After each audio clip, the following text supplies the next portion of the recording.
Hey YouTube, this is Angie and I'm back for another video. Today we're watching the Creepiest Randonautica Stories animated, and the creator is Skeptic Skull. Let's check it out.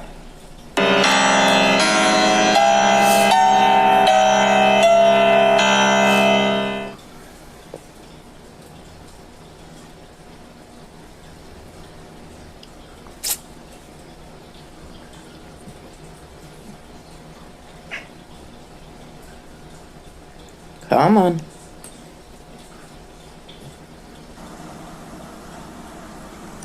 So my best friend, roommate, and soul sister, Emily, and I did our first trip together and didn't set any intentions, but were taken to a really rich neighborhood filled with mansions.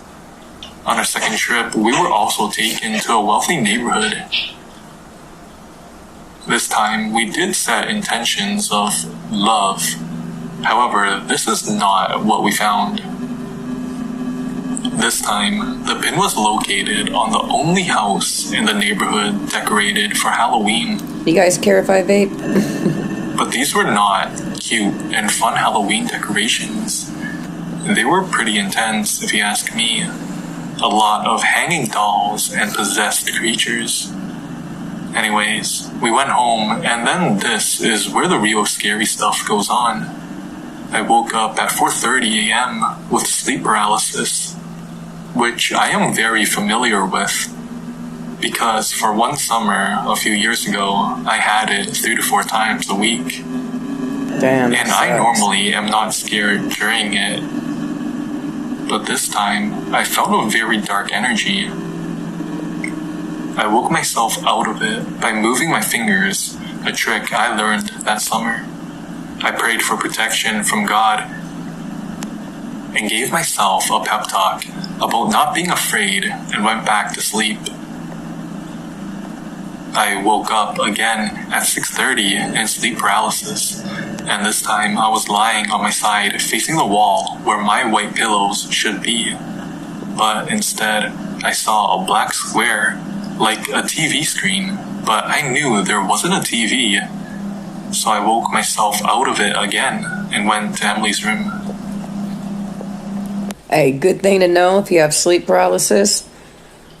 Start moving your fingers to get out of it. Good thing to know. I woke her up and told her I was scared because I had sleep paralysis, and she said, "Me too." "When?" "Tonight."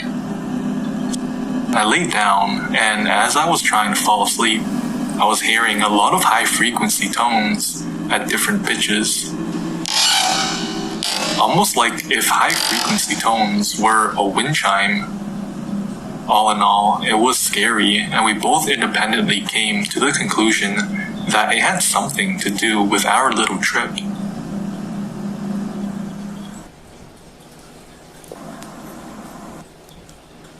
The paranormal part, the sleep paralysis, being with more than one person in the house, I would say is paranormal. Absolutely. Stay away from the game. This was a creepy experience I had while randonauting. I was given a location of this relatively remote gas station. It's nothing sinister or anything.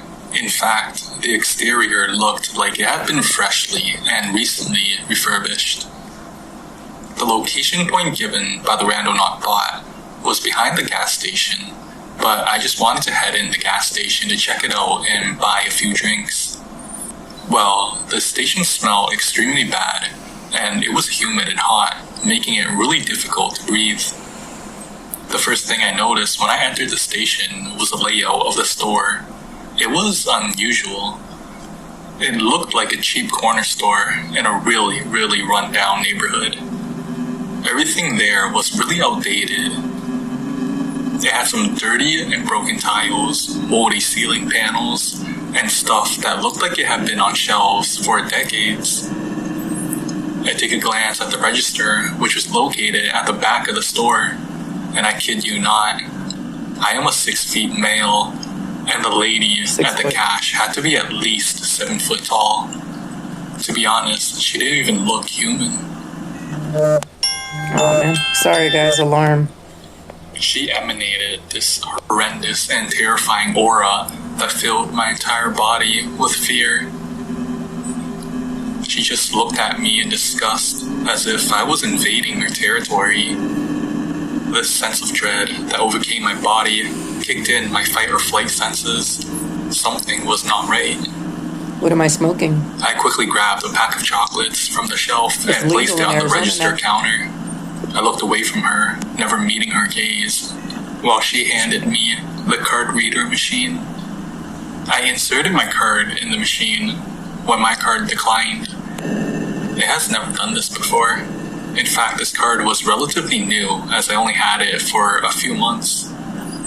I assumed there was something wrong with the machine, so I reinserted my card into the chip reader, but it still didn't work. She then told me to try to swipe the card instead.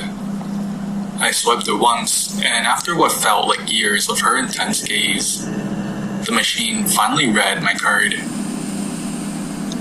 I got in my car and took out my phone, only to realize that my phone had completely shut off. I know for a fact that it had more than 50% battery life left, but for some reason it just shut off. It was bizarre to say the least. Not only did my card not work, but my phone didn't either. Fortunately, when I got back home, I plugged my phone to charge and it turned on completely normally. I checked the battery life and it was at 66%. The whole situation was very scary and downright uncomfortable. My card and my phone has never had any problems like that before, and never has had any of those problems since. What? That was the end of the story? That was the freaky... At the time, I was living on campus at a university in Ohio. I generated a point which wasn't too far away, and it led me to a lamppost across the street.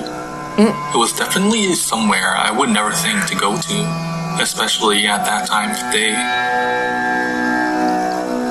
While I was walking up to it, I decided to snap a picture so I could share my first location with the community.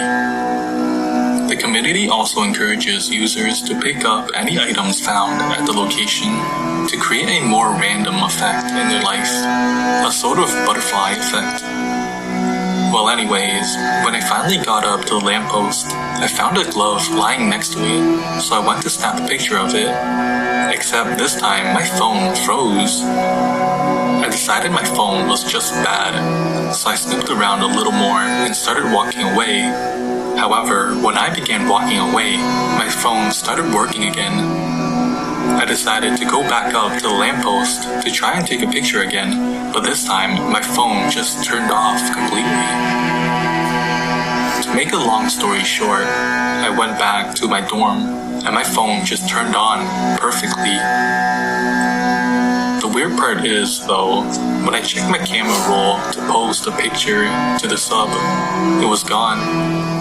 Now, there are a lot cooler stories than this, but I mentioned this story because just the other day, someone commented on my video saying that their phone turned off at the exact moment I mentioned this happening. They are now trying out the bot for themselves. I don't know how is... Oh, that is wrong. Question. Any of you guys go randonauting before, and do you have problems with your phone? Is that something common that it freezes up? I've seen people that it's hard for them to load, but that's about it. Let me find where we were. Hold on. Was abducted from a nearby school, brought to a house, and my phone has never had any problems like that to the sub. It was gone. Now, there are a lot cooler stories than this, but I mentioned this story because just the other day, someone commented on my video saying that their phone turned off at the exact moment I mentioned this happening. They are now trying out the bot for themselves.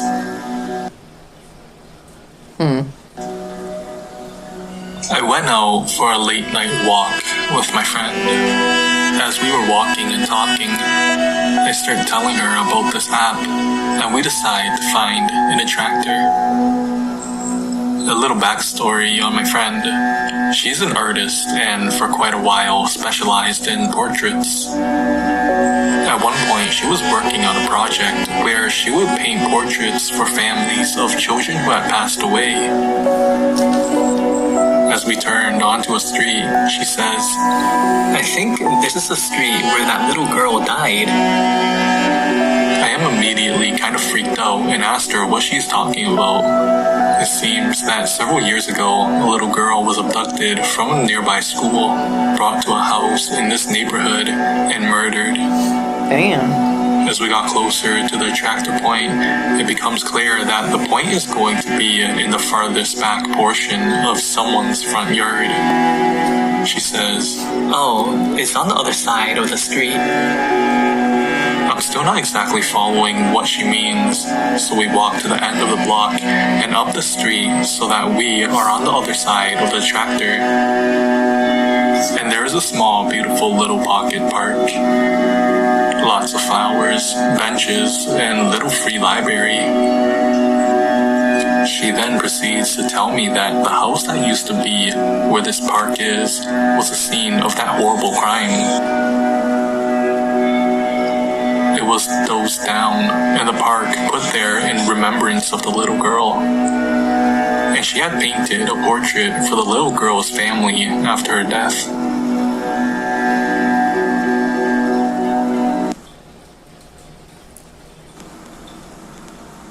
I live in an urban area near a big park, and I have enjoyed visiting different attractor points, often with very cool synchronicities. And I love seeing people's photos and reading their experiences. Yesterday, I received an attractor point deep in a neighborhood I've never gone to. I was able to walk there and felt fine, enjoying the beautiful weather. I saw on Google Maps my attractor point was between a police station and a small business. And my first thought was, okay, at least I'll know I'll be safe checking out this block. When the police station came into view, I was overcome with fear and unease. I immediately took out my earbuds. No, I'm from a demographic that is hardly ever targeted by police. Was never a victim of a serious crime, and I was raised to ask the friendly policeman for help. So seeing police doesn't usually come with a trigger. As I approached the attractor point, I realized that it's in a police impound lot. There are huge no trespassing signs, so I linger outside trying to get a view of the point, still uneasy and jumpy. All of a sudden I hear a police megaphone and a cop ask me to come closer to his car. He was very sternly asking what I'm doing, and I'm filled with fear. I don't know what to say. I was given this location? That doesn't sound good. He then tells me I need to go into the police station. He repeats this several times. The fuck? Scared, I nodded yes and walked away. The entrance to the police station was out of his view, so I just walked away. The rest of the day I felt strange and uneasy, like I had did something wrong. A reaction and exaggeration of what was in hindsight a harmless interaction.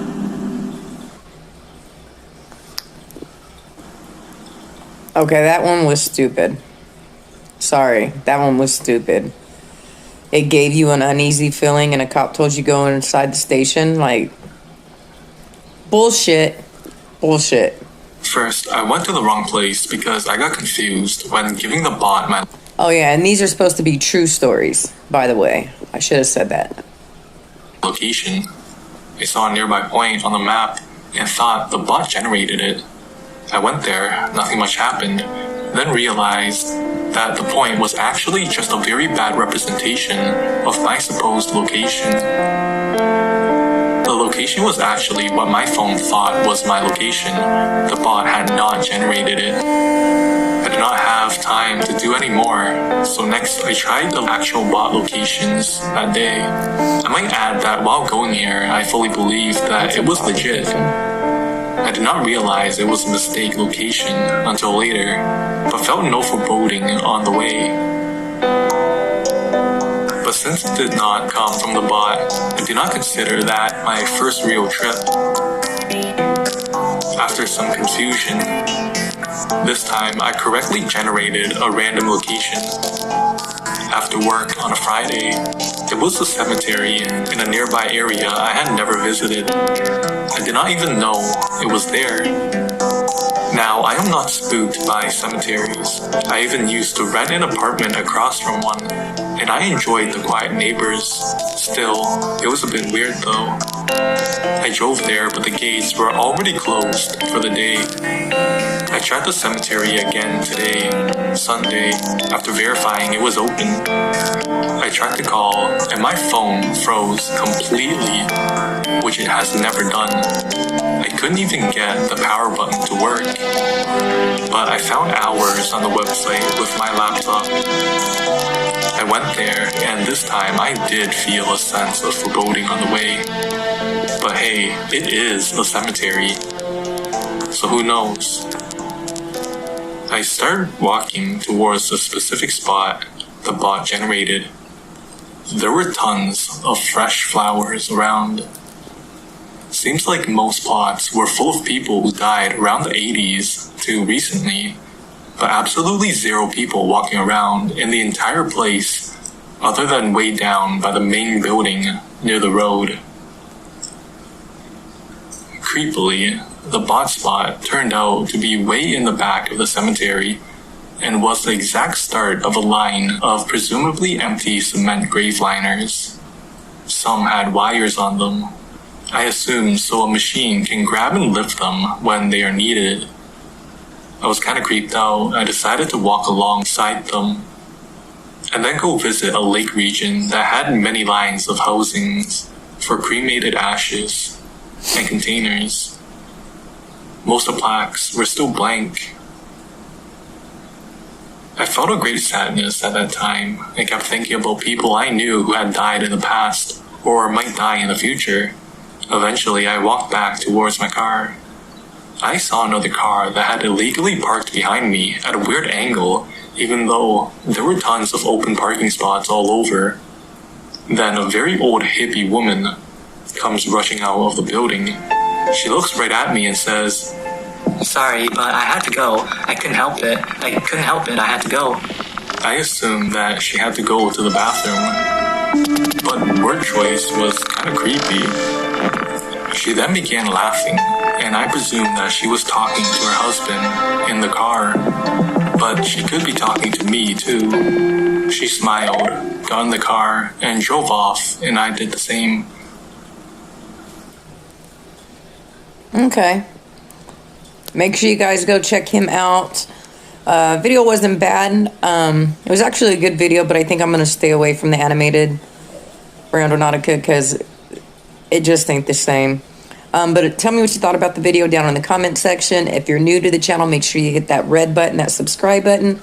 Next to it, there's a bell. If you hit the bell and you mark all, you'll get notified on all my videos. If you woke up today, you're already winning. Peace.